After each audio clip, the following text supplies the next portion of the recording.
I will not be stifled.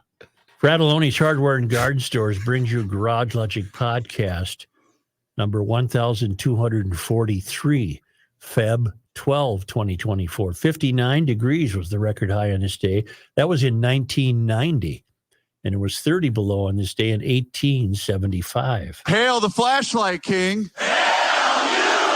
And now, from the mayor's office above the boathouse on the east shore of Spoon Lake, it's Garage Logic with Chris Reavers manning Technology Corner, Kenny Olson from the Krabby Coffee Shop, John Haidt in the newsroom, and of course, the rookie. Here is your flashlight king, fireworks commissioner, and the keeper of common sense, your mayor, Joe Souchere. I think it's very kind of a guy named Bill Spriegel who wants to say, I would like to congratulate the cities of St. Paul and Minneapolis in the great job they have done plowing this year, as well as not enforcing the odd-even parking restrictions. This is the first winter I can remember that there have been no complaints about the plowing. Thank you. Good luck. Hello. Very nice of you. You know, in the theme, though, of wouldn't that be hilarious if the mayor came out and took credit for that? Yes, and both of them are capable. Well, of that. because remember last year they held a press conference patting themselves in the back after everybody bitched for a week and a half. And our friend in Northfield, Carl Bear notes, "Hail the Flashlight King." Hail you! I have a confession. I am hopelessly in love with Emma Carpenter. We had her as a guest at the golf show. She's cool. Why no photos or videos of her on your website? I think we deserve no less. I suggest you trade in Rookie, Reavers, and Kenny in exchange for Emma. Fantasy, I know, but she could double your podcast subscribers if you have her on the show on a regular basis. Anyway, I'm saving Friday's podcast just to listen to Emma's voice. I predict a fabulous future for her in the media business. Mr. Bear, I don't think this show in any way is responsible for your delusions. You, like the rest of us, are invisible when it comes to Emma Carpenter. Yeah. I just like that he wanted to get rid of everyone but me. Right. Yeah, what's that all about? And we'll have one Super Bowl note because I have to do Monday Night Sports Talk today with Patrick, and I presume the Super Bowl will come up on that show. I have observations. Right. And does anyone remember the over-under on how many times the camera would pan to Taylor Swift was 5? 5. Right. Does anybody know what it was? I think it was under. No, it was, I counted 12, so. Well, John Haidt is correct. It was 12. Really? And Tim writes the over-under number on betting sites was 5, but Tay-Tay blew that out of the water. She was shown 12 times. How do we know that? Because some poor sap at the Houston Chronicle was assigned the task of recording the exact number. The Chronicle even put together a U.S. map showing whether most people were interested in the Chiefs, the 49ers, or Taylor Swift. The map was based on data from Google Trends. Naturally, in San Francisco, most searches were the 49ers. All in Kansas City, most searches were for the Chiefs. But in the Twin Cities, Taylor Swift trounced both.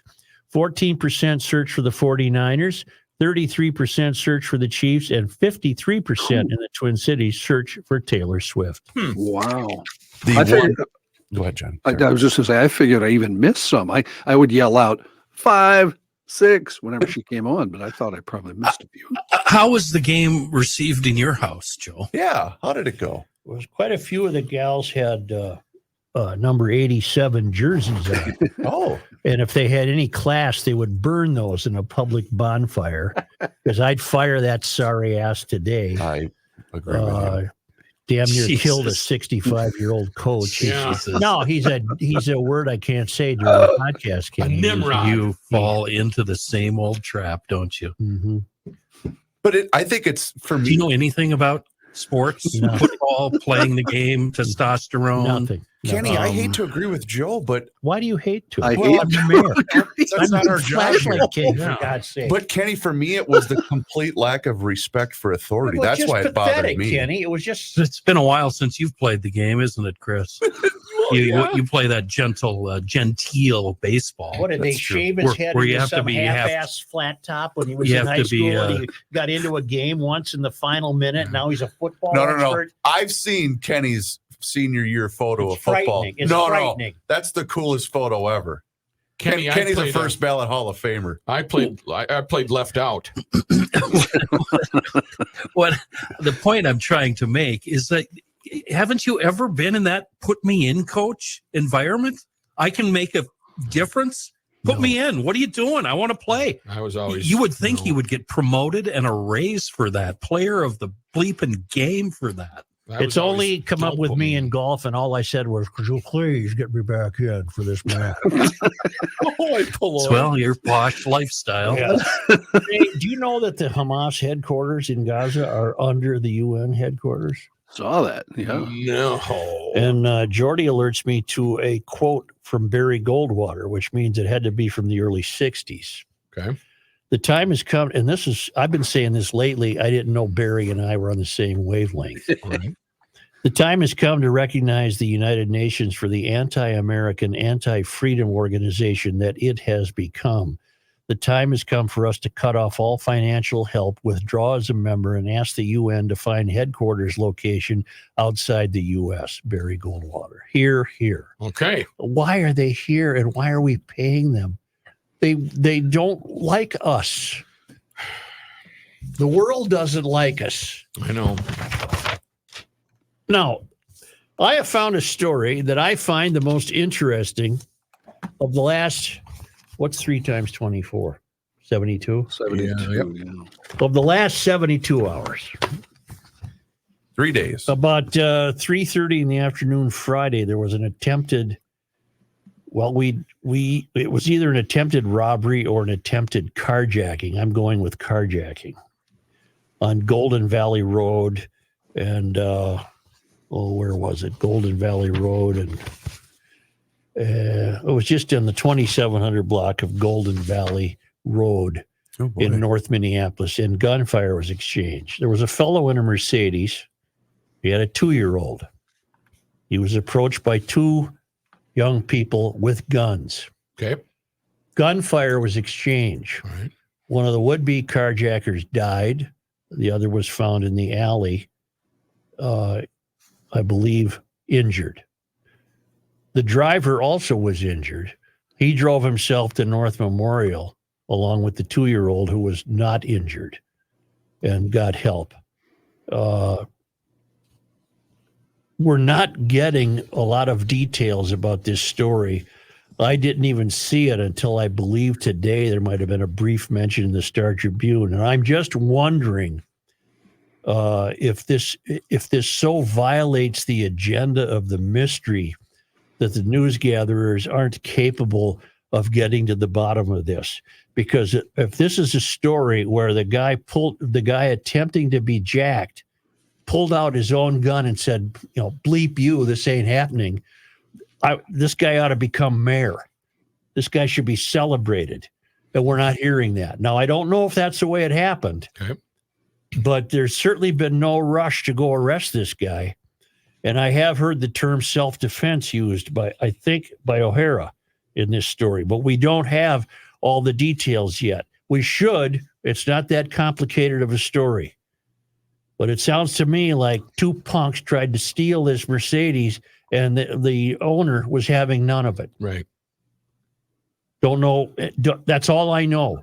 But if it's a case where the owner of the car was defending himself and the child, and this is where John wants to weigh in because he thinks there might have been danger to the child if gunplay broke out, but John, gunplay did break out. Yeah, and the other part of that is police. The reason we can't find out, police aren't sure. They said if the robbers, one of them, it's not funny, I suppose, shot each other, or if it came from inside the car. Right.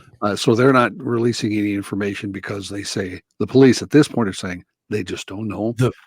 You're saying the 2 carjackers accidentally pulled the trigger? Yeah, well, the one guy was getting in the car. He was trying to get in the car, and they wonder if there was a scuffle, I think, is what I'm reading into what the police are saying. So, but the point is that this crime is so rampant that to know that it could be settled this way, how am I addressing this? This is what should have happened if it happened that the car owner was defending himself and the child. This is, to me, this was fine. You want to shoot the bad guys, that's fine with me. It's the outcome you'd want. Definitely. It's the outcome you want. And we can all be lucky, and O'Hara even acknowledged that. We're lucky the 2-year-old wasn't hurt. But my point is, the hell with these morons that are stealing cars. This is what you deserve. Right. I hope it happens more often. And I hope it happened the way I think it happened. But I don't know that.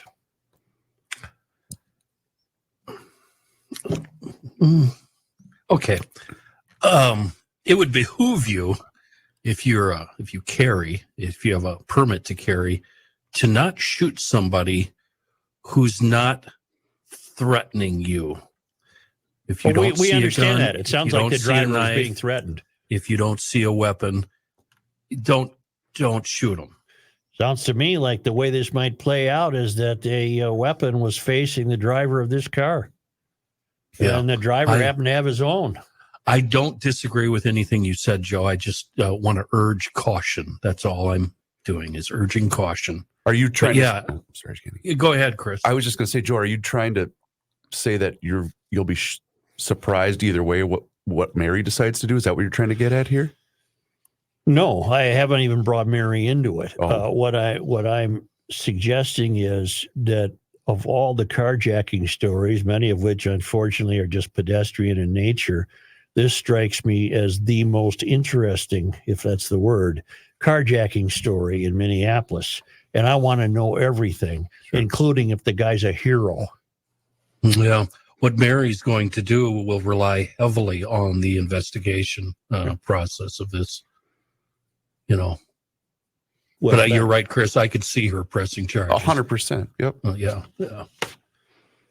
Well, particularly if the owner of the Mercedes is white and shot, and if the perpetrator was black. I don't even know that. Right. I don't know.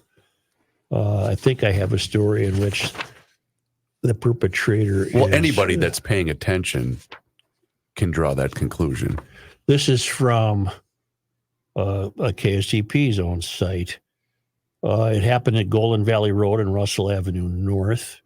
21-year-old Darnell Cornelius Lewis was booked into Hennepin County Jail. He's one of the 2 alleged would-be robbers who didn't die.